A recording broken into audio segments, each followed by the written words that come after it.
अनुभवों से जो सीखने को मिलता है वो किताबें नहीं सिखाती। Every business will not scale to 200 crore 300 crore, but you can still make a business of annual turnover of 5-10 crore 20 crore. पूरी दुनिया की इकोनॉमी में इंडिया लीड करेगा आने वाले 10 साल 15 साल के अंदर, और ये बिजनेस से ही होगा।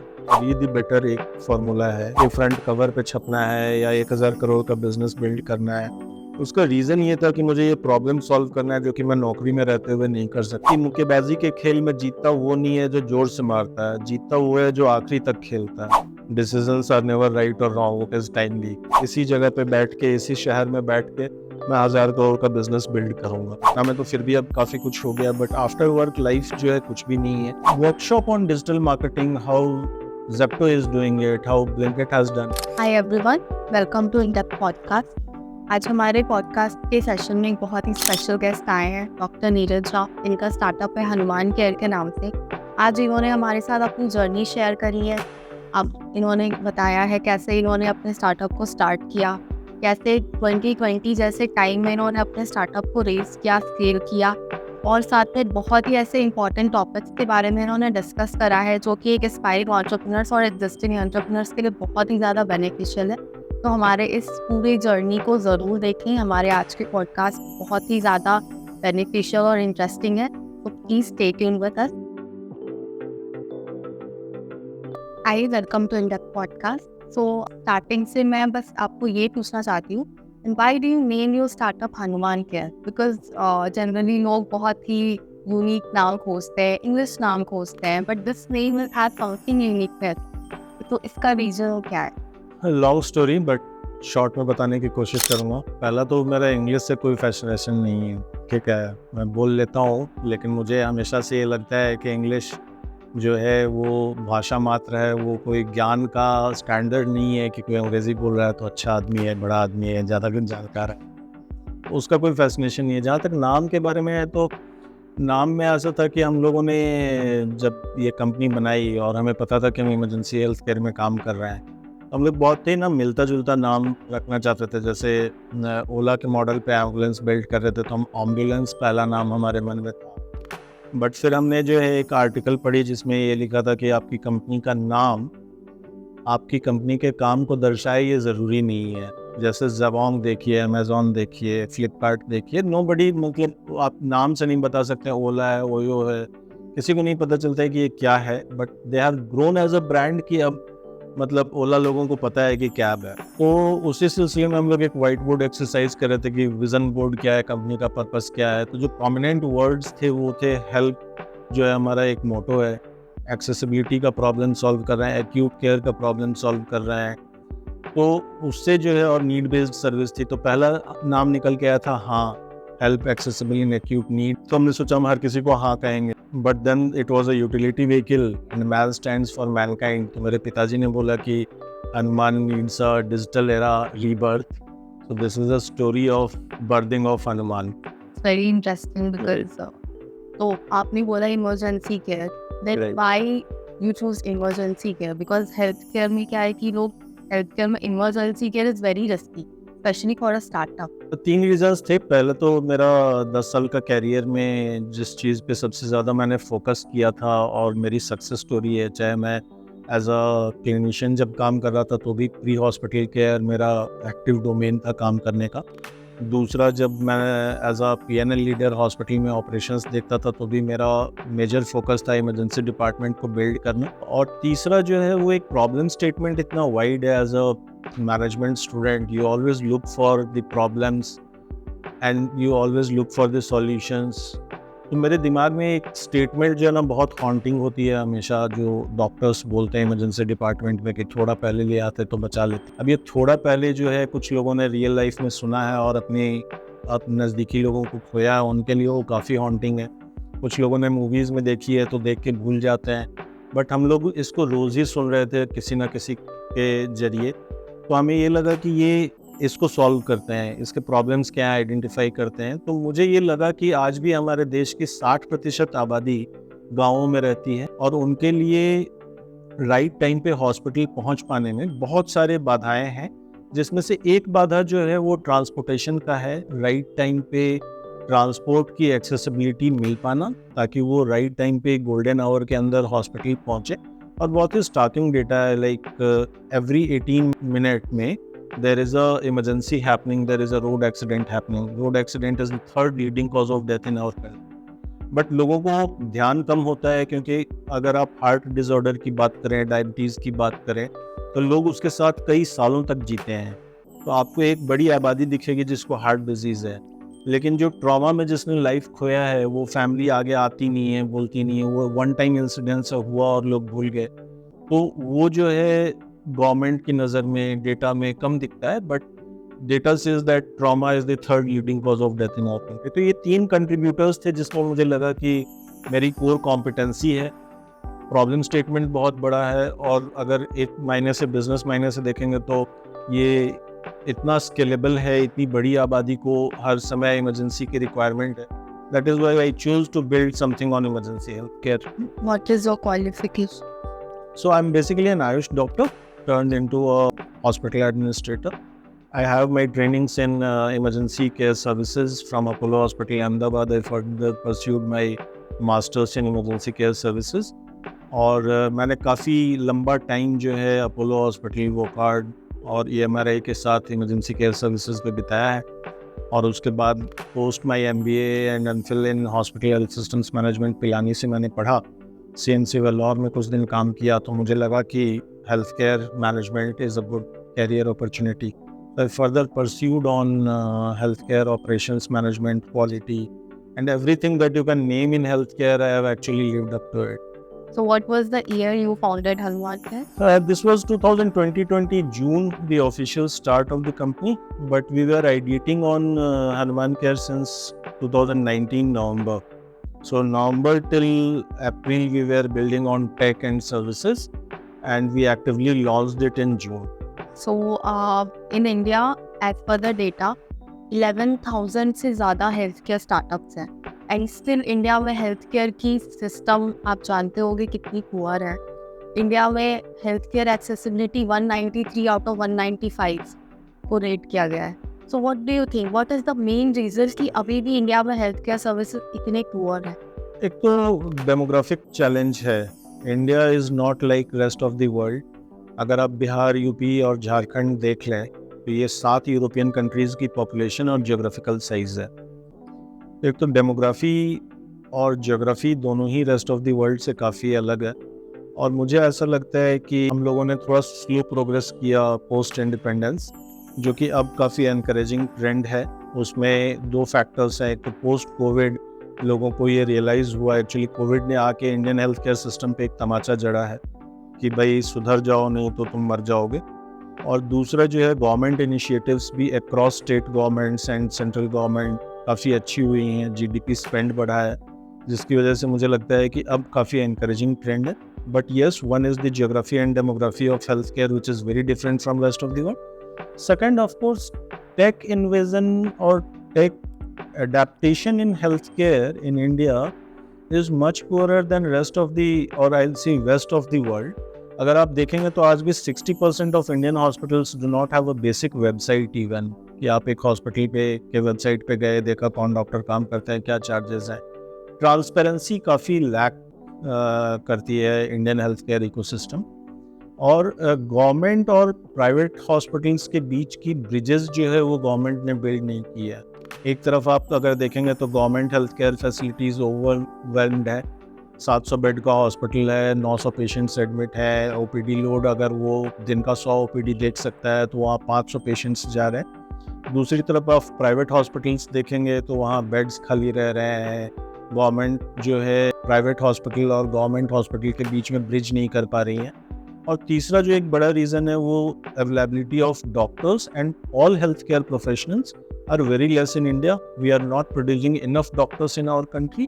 और जो भी प्रोड्यूस हो रहे हैं उसके 30% डॉक्टर्स, नर्सेज माइग्रेट कर जा रही हैं डिफरेंट कंट्रीज़ में because of low income opportunities and a very high risk practice standards in our country. तो ये 3 मेजर कंट्रीब्यूटर हैं जिसकी वजह से हेल्थ केयर जो है रेस्ट ऑफ द वर्ल्ड से हम पीछे चल रहे हैं। बट इस डिकेड के अंदर जितनी टेक्नोलॉजी और जो हेल्थ केयर स्टार्टअप्स की आप बात कर रही हैं कि 11,000 हेल्थ केयर स्टार्टअप्स हैं, मुझे लगता है ये कई लाख हेल्थ केयर स्टार्टअप्स आने वाले टाइम में आएंगी और अच्छा सक्सेस होगा हेल्थ केयर में। आईटी का परवेसिवनेस बढ़ा है, टेक्नोलॉजी को काफ़ी ज़्यादा इंडिविजुअली डॉक्टर्स भी यूज़ कर रहे हैं और हेल्थ केयर ऑर्गेनाइजेशन यूज़ कर रही है, ट्रांसपेरेंसी बढ़ी है, इंश्योरेंस के अंदर जो है काफ़ी इजाफा हुआ है, जो कि आम आबादी भी आउट ऑफ पॉकेट स्पेंड जो कर रही थी वो इंश्योरेंस बाई कर रही है और गवर्नमेंट इनिशिएटिव्स भी बढ़ी हैं। तो मुझे लगता है कि अगले दशक के अंदर भारतवर्ष के अंदर हेल्थ केयर की स्थिति में भी सुधार आएगा और पूरी दुनिया इस मॉडल को अडॉप्ट करेगी जो कि भारत के अंदर हो रहा है। तो जैसा कि आपने टेक की बात करी, आईटी की बात करी, तो अभी हेल्थ केयर में भी एआई इंट्रोड्यूस हो रहा है, काफ़ी लोग अच्छे कर भी रहे हैं। सो डू यू थिंक कि AI in health care actually helping people out on the ground level? अगर मैं ऐसे बात करूँ कि जो बहुत गरीब है, जिसके पास इलाज को पैसे नहीं है, तो उसके लिए AI health care ground level पे क्या करेगी? सबसे पहली बात तो यह है कि AI not only in health care, AI is the future.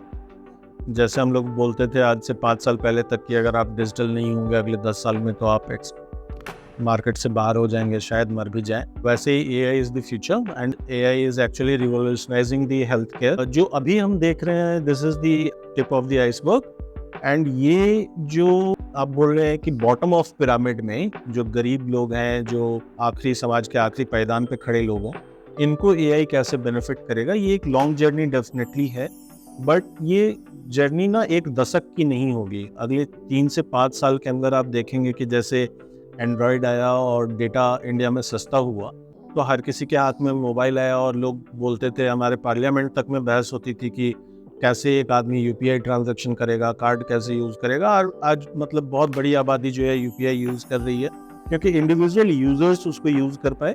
वैसे ही एआई के अंदर जो प्रगति आ रही है, एआई में जिस तरीके के एडवांसमेंट और जितना रैपिड एडॉप्शन पब्लिक लेवल पे हो रहा है, उसको किसी सरकार का सपोर्ट नहीं चाहिए, कुछ नहीं चाहिए, but public at large and institutions at large will adopt AI in a way जिसमें कि हर किसी को हर चीज़ बहुत ही फास्ट और सुलभ तरीके से मिल पाएगी और हेल्थ केयर इसका एक बड़ा एग्जाम्पल क्रिएट करेगा क्योंकि डॉक्टर्स जितना ओवरवर्क्ड है, एक तो डॉक्टर्स कम है प्लस उनके ऊपर जितना ज़्यादा डॉक्यूमेंटेशन का लोड है, जितना ज़्यादा पेशेंट एंड डॉक्टर कम्युनिकेशन पे चैलेंजेस हैं, ये सारी चैलेंजेस जो है वो एआई ओवरटेक करेगी और इससे काफ़ी ज़्यादा हेल्प डॉक्टर्स को भी मिलेगी और पब्लिक को भी मिलेगी। तो मैं एटलीस्ट बहुत ही ऑप्टिमिस्टिक हूँ कि AI will actually revolutionise the entire health care and specially India will lead it in the world.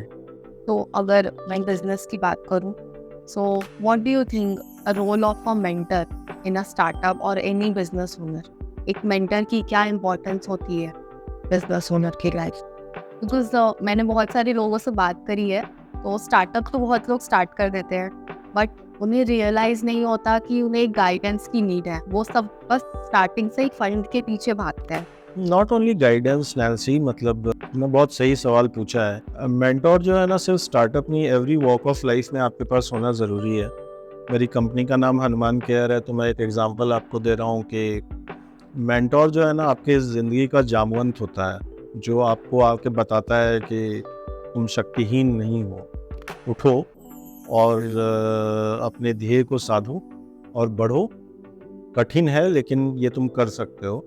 ये जो है आपको आशा देने वाला आदमी आपका मेंटोर है। Now there can be various mentors in life.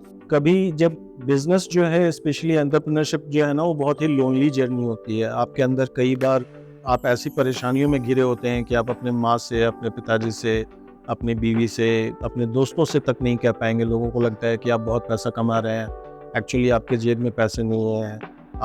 आपकी टीम 500 लोगों की है, आपने 500 लोगों को सैलरी दी है, बट आपको सिर्फ पता है कि अगले मंथ सैलरी देने के लिए पैसा नहीं है। ऐसे बहुत सारे एग्जांपल्स जो कि सिर्फ फाइनेंशियल तक ना हो, बहुत सारे लीगल, कंप्लायंस, सोसाइटियल प्रेशर, बहुत सारी चीज़ें ऐसी होती हैं जिसमें कि आपको अक्सर ऐसा लगेगा कि मैं हार गया हूँ या मुझे अब क्या करना चाहिए, आगे का रास्ता नहीं पता है। ऐसे समय में एक मेंटोर ही होता है जो आपको वो सही रास्ता दिखाता है कि आप कर सकते हो। और मेंटर एक टीचर में यही अंतर होता है कि टीचर आपको एक थ्योरेटिकल ज्ञान बताते हैं कि क्या होना चाहिए, मेंटर आपको ये बताते हैं कि आप क्या कर सकते हैं आपकी जो वर्तमान स्थिति है, जिस करंट पोजीशनिंग में आप आके करंट डिफिकल्टी में आ गए हैं, वहाँ से आपको कैसे निकलना है, या अगर आप एक स्टेबल सिचुएशन में हैं तो यहाँ से ग्रोथ का रास्ता क्या है, वो जो है आपको मेंटोर बताता है।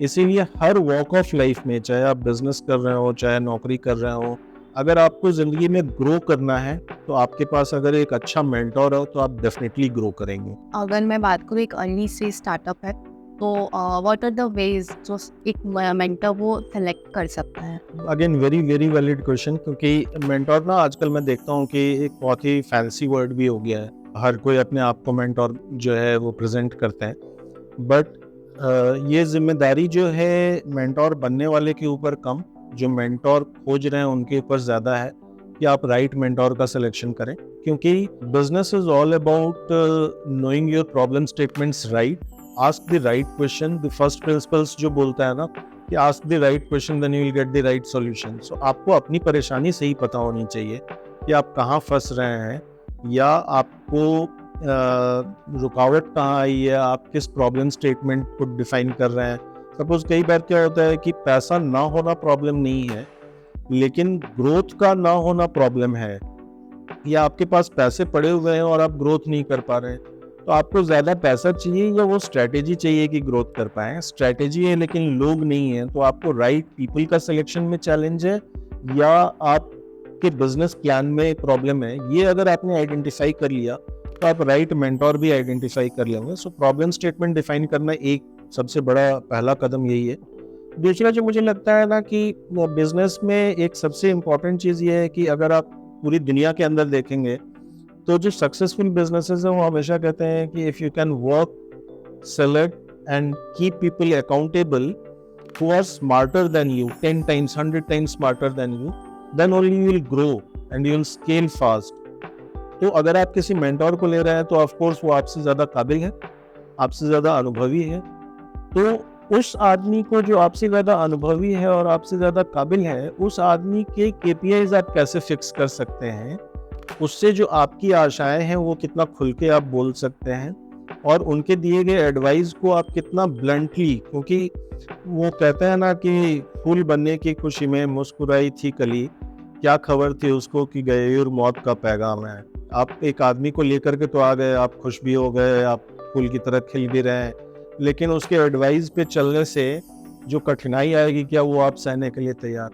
तो आपको ये हमेशा पता होना चाहिए लोगों को अकाउंटेबल, अपने से स्मार्ट लोगों को अकाउंटेबल कैसे रखें, और उनके एडवाइस को आप अब मैंने आपको कुछ अच्छा एडवाइस दिया और आपको अगर ये डाउट में आप हैं कि ये आदमी का इंटेंशन क्या है, तो वो एडवाइस कभी वर्कआउट नहीं करेगा।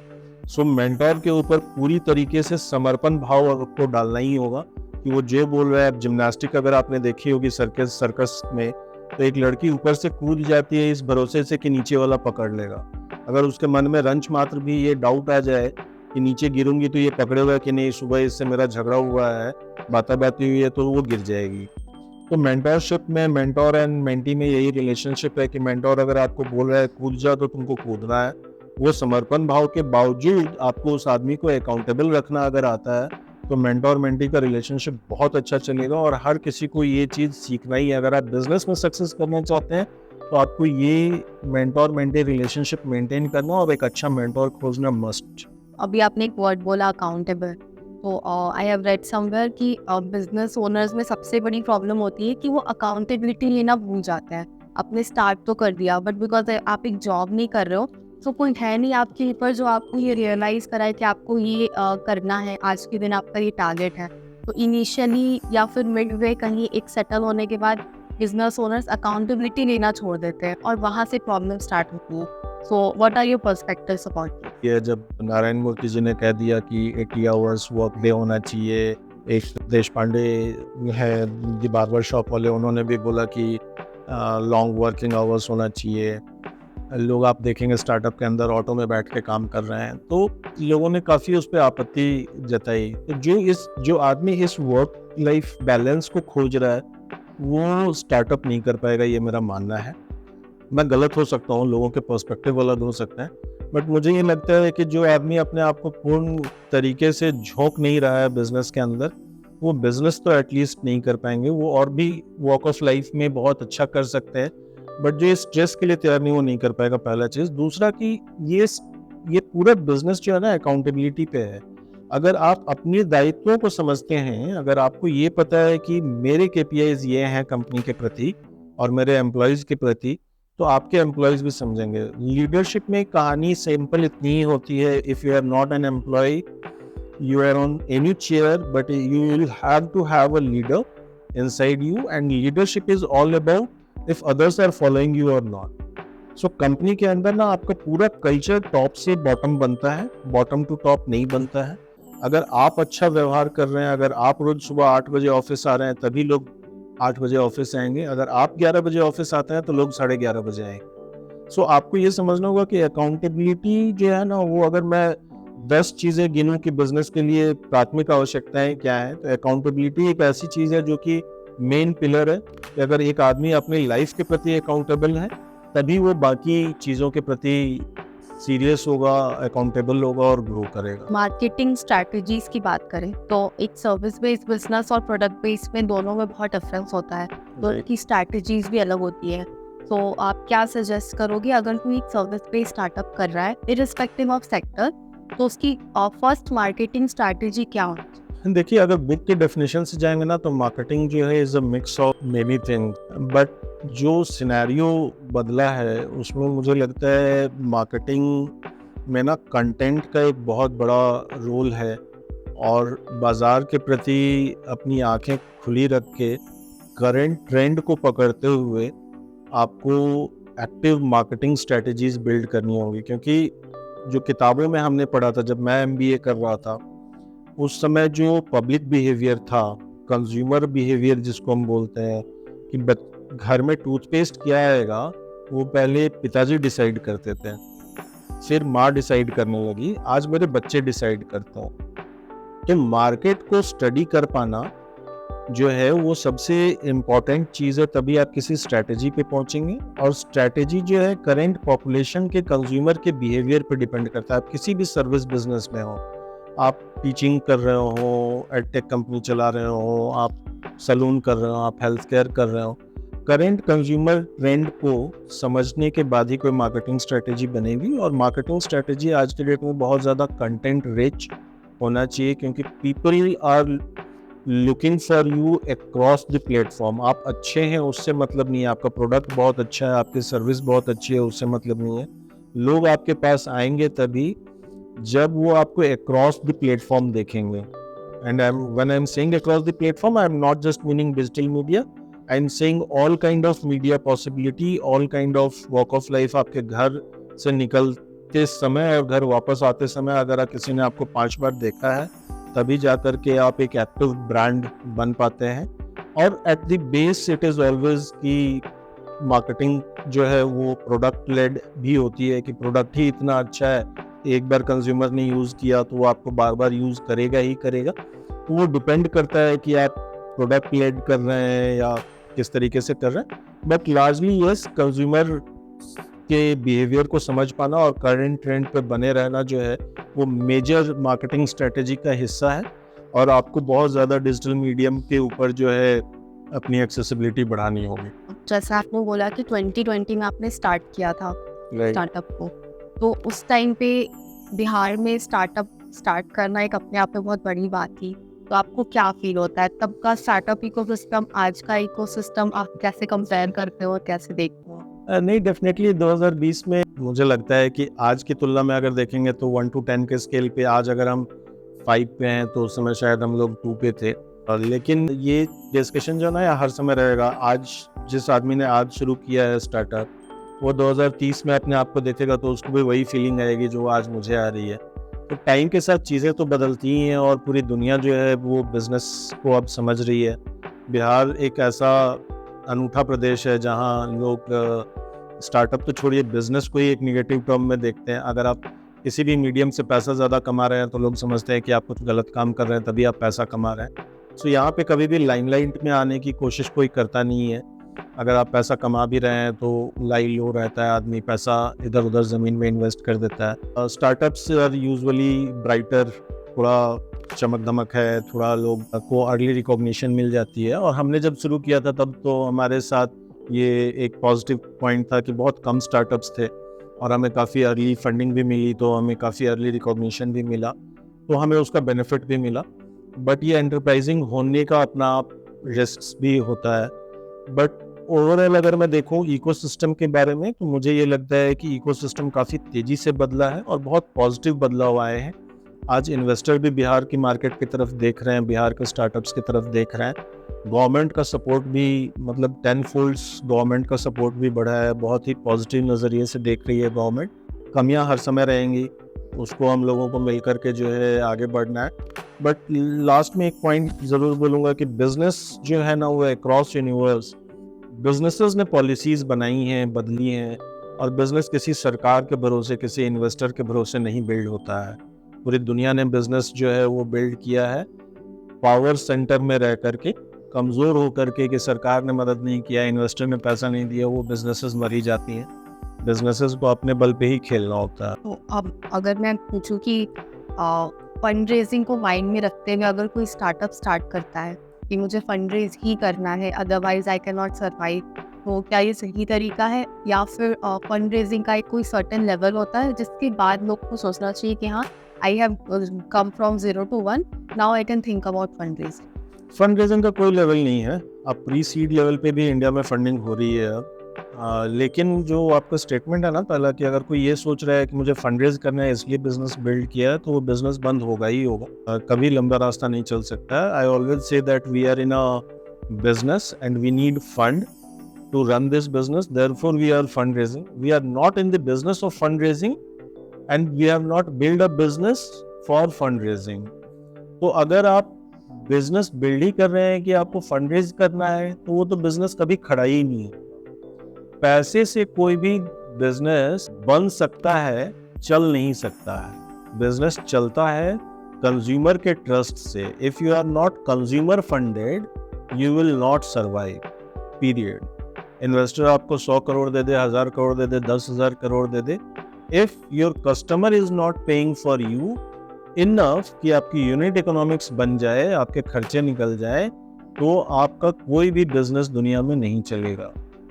ये एकदम सिंपल सी बात है। इसलिए फंडिंग ज़रूरी है बिजनेस के लिए। कई बार अच्छे बिजनेसेस भी फंडिंग के अभाव में मर जाते हैं, लेकिन ये सीधी सीधी बात है कि फंड के ऊपर, एक्सटर्नल फंडरेज के ऊपर अगर कोई बिजनेस डिपेंडेंट है या उसका मूल यही है कि मुझे पैसे रेज करने हैं, तो वो बिजनेस लॉन्ग टर्म में सर्वाइव नहीं करेगा। और हमारे पास बहुत सारे एग्जांपल्स ऐसे रिसेंट में बड़े बड़े स्टार्टअप्स 1000-2000 करोड़ का रेवेन्यू करके भी गिरे हैं।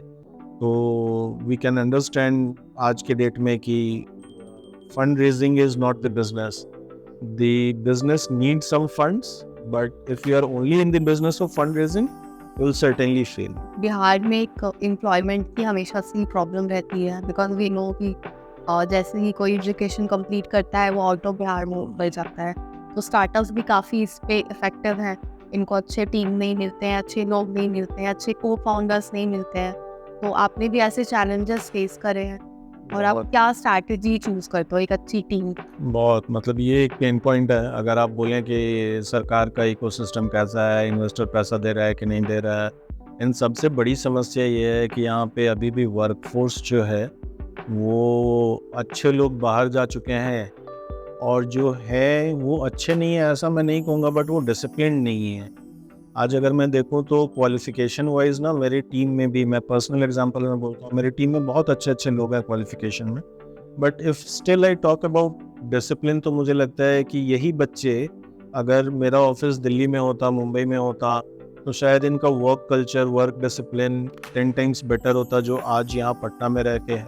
उसका हो सकता है कुछ कारण मैं भी हूँ कि मैं ही उतना सेल्फ डिसिप्लिन ना हो, या मेरी HR पॉलिसीज़ इतनी अच्छी ना हो कि मैं बहुत अच्छा टीम बिल्ड नहीं कर पाया हूँ। बट मुझे ये लगता है कि लार्जली यस, बिहार के अंदर अगर आज कुछ कमी है तो वो ब्रेन ड्रेन एक मेजर इशू है, कि अच्छे लोग वापस बिहार आकर के यहाँ रह कर के काम नहीं करना चाहते हैं, और जो है उनके अंदर वर्क डिसिप्लिन का बहुत मेजर कमी है। लोग बिन बताए छुट्टी ले लेते हैं, मतलब वर्किंग आवर्स भी बहुत ही इनडिसिप्लिन में रहता है, बहुत टोकना पड़ता है, बहुत रोकना पड़ता है, सेल्फ मोटिवेटेड लोग कम मिलते हैं। बट अंत में बात वही आती है कि बिजनेस आपका है तो आपको वो लोग कैसे खोजने, ये भी काबिलियत आप ही के अंदर होनी चाहिए और उसके बावजूद सक्सेस मिलेगा ही।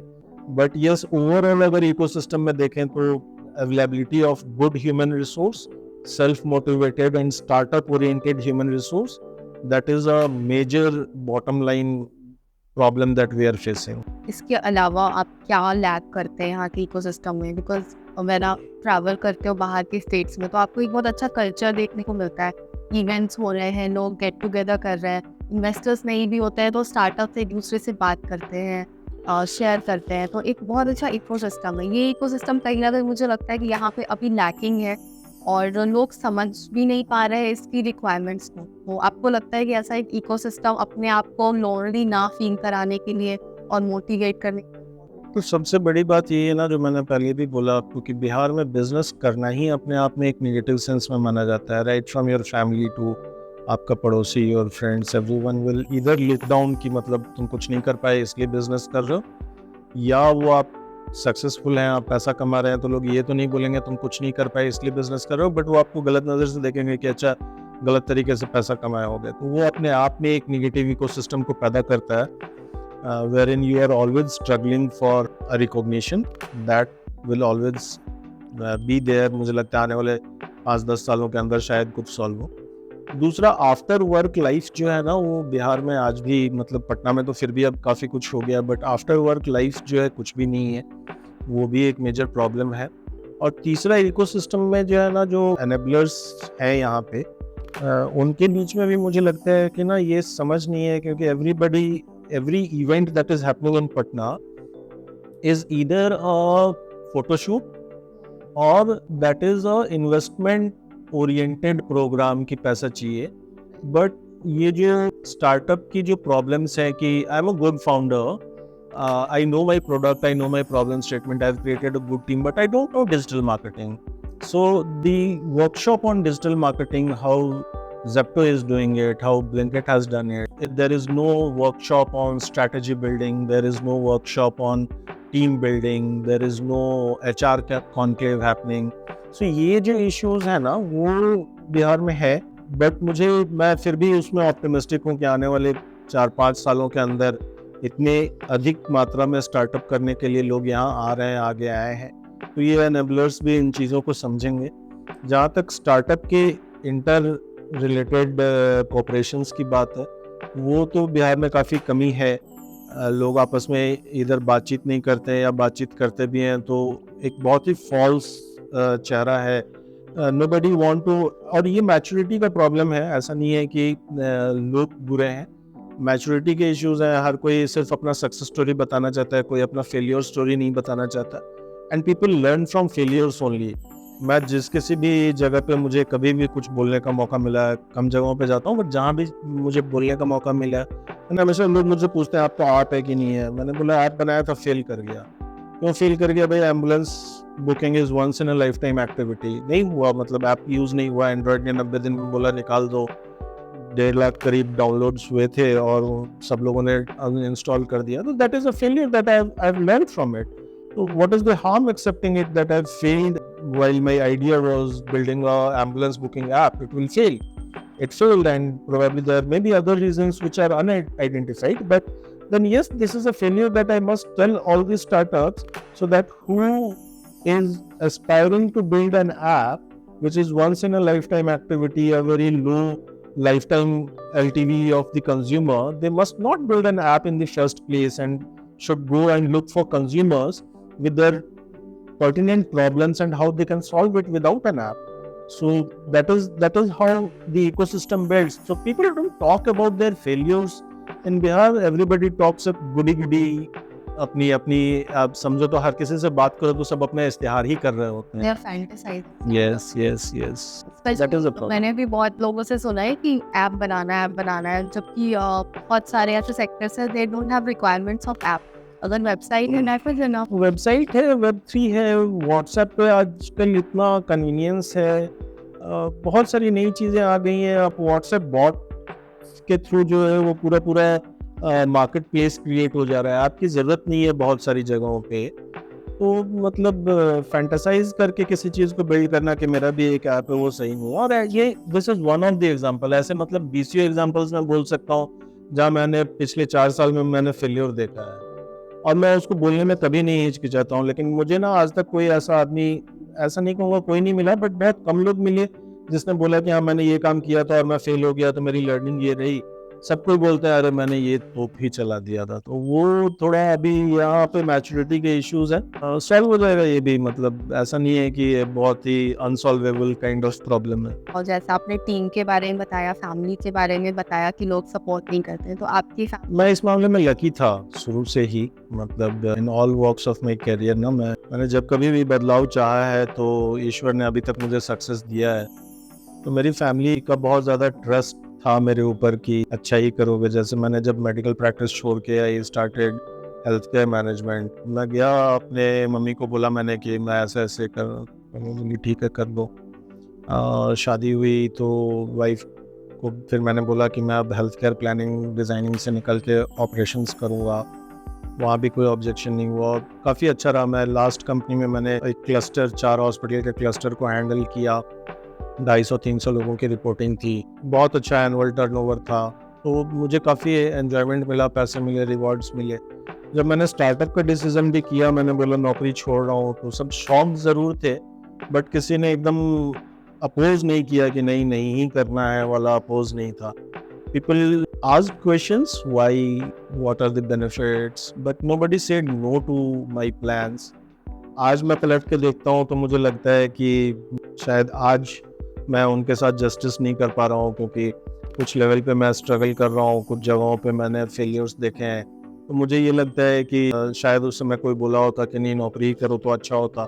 बट ये सेल्फ डाउट हर एंटरप्रेन्योर की लाइफ में आता है और I am very very fortunate to have very good mentors in my life जो रोज़ मुझे धक्का लगाते हैं और मैं रोज़ उठ के खड़ा होता हूँ। और मुझे पता है कि इसी जगह पे बैठ के, इसी शहर में बैठ के मैं 1000 करोड़ का बिजनेस बिल्ड करूँगा। आपको ऐसा कभी रिग्रेट हुआ है कि एक्चुअली अब हो गया, अब बंद करते हैं या वापस से अब जॉब? रिग्रेट नहीं हुआ है बट ये सेल्फ डाउट्स आते हैं। रिग्रेट नहीं हुआ कि मैंने ये डिसीजन क्यों लिया। मेरे एक बहुत ही अच्छे अर्ली डेज में मेरे मेंटोर रहे कर्नल एके सिंह, उन्होंने मुझे सिखाया कि डिसीजंस आर नेवर राइट और रॉन्ग, इट इज टाइमली। उस समय के लिए वो डिसीजन सही था। सो मुझे कोई रिग्रेट नहीं है कि स्टार्टअप का तो छोड़िए, किसी भी चीज़ का कोई रिग्रेट नहीं होता है जल्दी। बट ये सेल्फ डाउट आता है जो कि बहुत ही नॉर्मल है। मुझे लगता है कि अब इससे आगे नहीं हो पाएगा, शायद मैं उतना अच्छा नहीं कर पाया जितना अच्छा सोच के चला था। लेकिन फिर मैं ये सोचता हूँ कि मैंने खुद ही कई बार कई लोगों को बोला है कि आप एक ऐड देखते हैं, एक मल्टीविटामिन का ऐड चलता है बॉक्सिंग रिंग में, सलमान खान और एक और आदमी लड़ रहा होता है। तो उसमें बोलता यही है कि मुक्केबाजी के खेल में जीतता वो नहीं है जो जोर से मारता है, जीतता वो है जो आखिरी तक खेलता है। तो बिजनेस जो है ना वो लंबे समय तक पिच पे टिके रहने का खेल है। हो सकता है 2020 में मैंने जितना अच्छा किया उससे अच्छा 2021 में किया, 2022 डाउन था, 2023 हो सकता है उससे अच्छा किया, 2024 हो सकता है बहुत बुरा हो। लेकिन इसकी कोई गारंटी नहीं है कि 2025 मेरे लिए अच्छा नहीं होगा और 2026 बहुत अच्छा नहीं होगा। तो ये खेल जो है ना वो रेजिलियंस का है। मेरे आप लिंक्डइन पे देखेंगे मैंने पोस्ट भी किया है, एक पोएट्री लिखता हूँ थोड़ा बहुत, तो रेजिलियंस पे एक पोएम लिखी है मैंने। एंड एंटरप्रेन्योर का जो है ना पूरा पूरा गेम जो है वो उसके रेजिलियंस पे है कि आप कितना देर टिक पाएंगे पिच को। Self doubt is very normal. मैं तो ये समझता हूँ, जब मैं डिफरेंट लोगों के इंटरव्यूज सुनता हूँ तो मुझे ये लगता है कि एक टाइम पे मुकेश अंबानी को भी ये डाउट रहा होगा कि उससे इससे आगे बिजनेस हो पाएगा कि नहीं। But that is normal. To overcome that problem is the art that a businessman and entrepreneur must learn. So what is the one thing जो आपने सोचा होगा कि नहीं मुझे स्टार्टअप करना है? ऐसा कोई आपका इमोशनल रीजन था? और मिक्स था। मैं तो मतलब मेरा the very purpose of doing startup was to solve this problem of accessibility of emergency health care. To be very very honest, मेरे लाइफ में कोई प्रॉब्लम नहीं था। मेरी सैलरी बहुत अच्छी थी, मेरा रेपुटेशन मेरे फील्ड में जहाँ मैं काम कर रहा था बहुत अच्छे थे। आज मुझे छोड़े हुए 4-5 साल हो गया।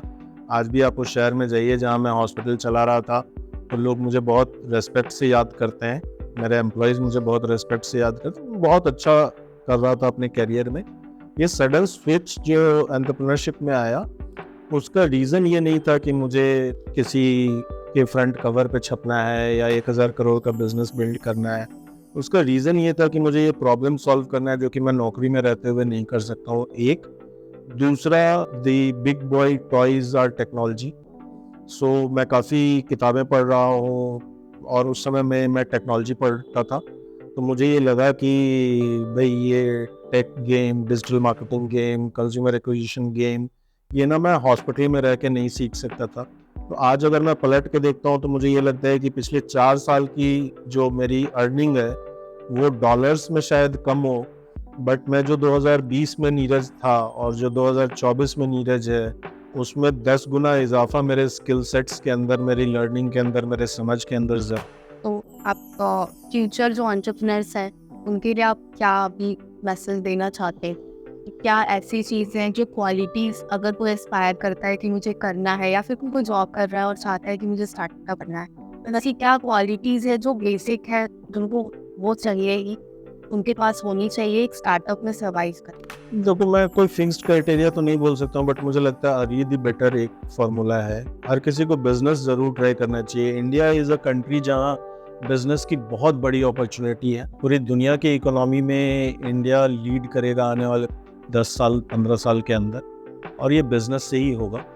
सो everybody should aspire to do some और the other kind of business, need not to be a startup. Every business will not scale to 200 crore, 300 crore, but you can still make a business of annual turnover of 5, 10 crore, 20 crores, and that is good. So everybody should try a business as early in life as possible, क्योंकि early life में आपकी risk taking abilities high रहती हैं, आपके पास खोने को कम चीज़ होता है, और एक फेल्ड एंटरप्रेन्योर जो होता है उसके बावजूद मार्केट उसको अच्छा अपॉर्चुनिटीज़ देती है, because you are more learned man than a 2 years MBA. That is one. Second, मुझे ऐसा लगता है कि फैसिनेशन है ना, कि वो कर रहा है स्टार्टअप इसलिए मैं कर लेता हूँ, उसने ये बिजनेस किया सक्सेस हुआ इसलिए मैं कर लेता हूँ। आधा अधूरा ज्ञान लेकर के या किसी की पेपर में स्टोरी पढ़ के, कोई पॉडकास्ट सुन के जो फैसिनेशन में आज के बच्चे आ रहे हैं, उनको बहुत बड़ा डिसअपॉइंटमेंट होने वाला है, क्योंकि entrepreneurship is a difficult journey, very difficult journey, both on a personal front, on a societal front. You'll run out of your cash, you'll run out of your friends. So बहुत सारी मुश्किलें आएंगी। तो resilience अगर बहुत strong नहीं है, और रेजिलियंस कॉज से आता है, अगर मैं इस कॉज को डेडिकेटेड हूँ कि मुझे ये प्रॉब्लम सॉल्व करना है, कम वॉट में मुझे घर छोड़ना पड़े, मुझे अपना लाइफस्टाइल कॉम्प्रोमाइज़ करना पड़े, वो तभी होता है जब आप उस कॉज में होते हैं। मतलब सीधी भाषा में बोलूँ तो जब मोहब्बत हो जाती है तो लोग तैयार हो जाते हैं कि घर छोड़ दूंगा, रोड पे रहूँगा, ठेला खींच लूँगा, लेकिन इसी लड़की के साथ रहूँगा। या गाना था कौन सा, नून रोटी खाएंगे संगे ज़िंदगी बिताएंगे। तो उस टाइप का जब तक जुनून ना हो जाए अपने बिजनेस के प्रति, अपने किसी एक कॉज के प्रति, तब तक जो है एंटरप्रेन्योरशिप डिफिकल्ट है। If you are so dedicated to the cause कि इस बिजनेस के साथ, इस पर्पस के साथ नून रोटी खाएंगे ज़िंदगी संगे बिताएंगे वाला अगर फिलॉसफी आया, तभी बिजनेस में आइए, अदरवाइज वो ना आए तो ही बेहतर है। ज़िंदगी में बहुत कुछ है करने को। मैं कभी ये नहीं बोलता हूँ कि जो नौकरी पेशा लोग हैं वो ख़राब कर रहे हैं, वो मेडियोकर लाइफ जी रहे हैं। लोगों ने, इंडियन CEOs ने जाके ग्लोबली कंपनीज बिल्ड की है। सो अ 9 to 5 job is also a very good career opportunity. You should just be open for different skill sets, upcoming markets, open to learn new things, and then you'll grow. मैं तो जब employ था तो मैंने articles लिखे एम्प्लॉयप्रेन्योरशिप के ऊपर भी। तो आप एक एम्प्लॉय रहते हुए भी कैसे नई चीज़ों की तरफ जा सकते हैं, वो अपने आप में एक लाइफस्टाइल है to find new solutions of the same problem. तो वन लास्ट क्वेश्चन, ऐसी कौन सी एक चीज़ है जो आप एस्पायर करते हो कि या तो यहाँ की गवर्नमेंट सपोर्ट करे, या फिर ग्लोबली इन्वेस्टर्स के जो ग्रुप्स हैं वो बिहार के स्टार्टअप्स को सपोर्ट करती, तो यहाँ के इकोसिस्टम के लिए, या फिर जो बहुत अच्छे स्टार्टअप्स हैं जो फंड के इशू के लिए नहीं सर्वाइव कर पाते हैं, उनके लिए इम्पोर्टेंट? देखो, बिहार स्पेसिफिक तो मैं बोलना नहीं चाहूँगा, उस पर कमेंट नहीं करना चाहूँगा, लेकिन मैं एक चीज़ समझता हूँ कि जैसे बैंकिंग सपोर्ट जो है ना, वो स्टार्टअप्स के लिए नए नॉर्म्स गढ़ने होंगे, क्योंकि बैंक अभी भी बहुत ही कंजर्वेटिवली, और पूरे हिंदुस्तान की कहानी यही है, जितने पिछड़े राज्यों में आप जाएंगे उतना ज़्यादा डिफ़िकल्ट है। मैं एक लोन अगेंस्ट प्रॉपर्टी भी लेने अगर आज पटना में जाता हूँ तो मुझे शायद 20 दिन लगेंगे, और अनसिक्योर्ड लोन तो मुझे लगता है कि बिहार में किसी भी स्टार्टअप को शायद ही मिला होगा। डेटा नहीं है इसलिए कुछ क्लेम नहीं करना चाहता हूँ, बट यही अगर मैं दिल्ली चला जाऊँ तो मुझे लोन अगेंस्ट प्रॉपर्टी 2 घंटे में मिल जाएगा, और अनसिक्योर्ड लोन भी अगर मेरे प्रोजेक्शंस ठीक हैं, बुक ठीक है, मेरा पर्सनल सिविल ठीक है, तो मुझे लगता है कि 1 सप्ताह में तो मिल ही जाएगा। गवर्नमेंट ने बहुत स्कीम्स चला रखी, बट बैंकिंग नॉर्म्स जो है वो स्टार्टअप के हिसाब से बनी हुई नहीं है। वो आज भी कंजर्वेटिव बिजनेस की तरह आपका नेटवर्थ कैलकुलेट करना चाहता है। रिस्क टेकिंग एबिलिटी बैंक की बहुत कम है। सो गवर्नमेंट को, चाहे वो स्टेट गवर्नमेंट करे, बिहार गवर्नमेंट करे, या बड़े वीसीज का बैंक के साथ कुछ ऐसा अटैचमेंट हो कि वो लॉस फंडिंग कर सकें या रिस्क में कुछ हेल्प कर सकें बैंक को, तो नए नॉर्म्स की ज़रूरत है जो कि स्टार्टअप फंडिंग को ईज आउट करे, डेट फंडिंग को। और दूसरा मुझे लगता है कि जिस बिजनेस को देखने का नज़रिया प्रॉफिट्स में, बैलेंस शीट में या एसेट के हिसाब से है, अकाउंटिंग टर्म्स को भी बदलना होगा। 17 साल की जर्नी के लॉस के बाद फ्लिपकार्ट एक सक्सेसफुल स्टार्टअप बना, इन्वेस्टर्स ने भी पैसे बनाए, और आज जितनी भी आईपीओ नहीं हो रही हैं इनको भी अगर आप देखेंगे तो एक लंबे अरसे में लॉस होने के बाद ये बिजनेसेस भी आईपीओ हुई हैं। तो मुझे लगता है कि सक्सेस की जो मैट्रिक्स है, बिजनेस के सक्सेस की मैट्रिक्स को देखने का तरीका भी बैंक्स को और गवर्नमेंट को बदलना होगा, ताकि रेस्क्यू फंडिंग जो है ना, कि एक स्टार्टअप बहुत अच्छा कर रहा है, बुक्स में लॉसेस दिख रहे हैं, नेटवर्थ भी कम है, बट देन इसका ग्रोथ दिख रहा है कि रेवेन्यू ग्रोथ काफ़ी अच्छा है, कस्टमर एक्विजिशन काफ़ी लो कॉस्ट पे है, या कस्टमर की लाइफ टाइम वैल्यू बहुत अच्छी है। पहले ट्रांजैक्शन में पैसा नहीं बन रहा है, बट ये कस्टमर इसके पास 5 साल तक जोमेटो से परचेज करने वाला है। तो इस तरीके की मैट्रिक्स जो वीसीज देख रहे हैं एक स्टार्टअप के सक्सेस के लिए, उस तरीके की मैट्रिक्स अगर बैंक देखना शुरू करे तो रेस्क्यू फंडिंग भी जो है वो बैंक से हो जाएगा। आज एक स्टार्टअप जो बहुत अच्छा कर रहा है लेकिन उसको 2 करोड़ रुपए नहीं मिल पा रहे हैं, जो कि उसको बेल आउट कर दे और वो हो सकता है 200 करोड़ का बिजनेस हो जाए, वो 2 करोड़ रुपए बैंक रिस्क ले सकता है, ये मुझे लगता है। बट उसको देखने के मैट्रिक्स उसके अलग है, जो कि वीसीज के हैं वैसे नहीं है। तो इसके ऊपर बैंकिंग नॉर्म्स को जो है पूरा चेंज करना होगा। वो बैंक करेगी, वीसीज करेंगे, कुछ कॉन्ग्लोमरेट करेंगे, सरकारें करेंगी। इसमें मेरा कोई एक्सपर्टीज नहीं है पॉलिसी मेकिंग में, बट अपेक्षा ज़रूर है कि एक तो फंडिंग ईजी हो, और दूसरा रेस्क्यू फंडिंग के लिए कुछ एक बॉडी बने कि अच्छे स्टार्टअप्स को, जो इन्होंने अच्छा परफॉर्म किया 3 साल, 4 साल, 5 साल, 7 साल, वो छोटे पैसे के अभाव में डाई ना। So on this note, I am packing up for today's session. Great talking to you, amazing platform, and बातचीत करने में ना बहुत सारा सेल्फ रियलाइजेशन भी आता है कि अच्छा ये भी कर सकते। Actually, मेरा मोटिव पॉडकास्ट का यही है because I want to learn. So it is always good to talk to people, good bad अगली कुछ भी आप सुन रहे हैं तो आपको अनुभवों से जो सीखने को मिलता है वो किताबें नहीं सिखाती हैं। अगेन, किताबों में भी लोग वही लिखते हैं जो सक्सेस हुआ है, फेलियर जल्दी लोग लिखते नहीं हैं, और जिन्होंने लिखा है वो बहुत ज़्यादा बिकी हैं। तो लोगों को अपनी फेलियर्स लिखनी चाहिए।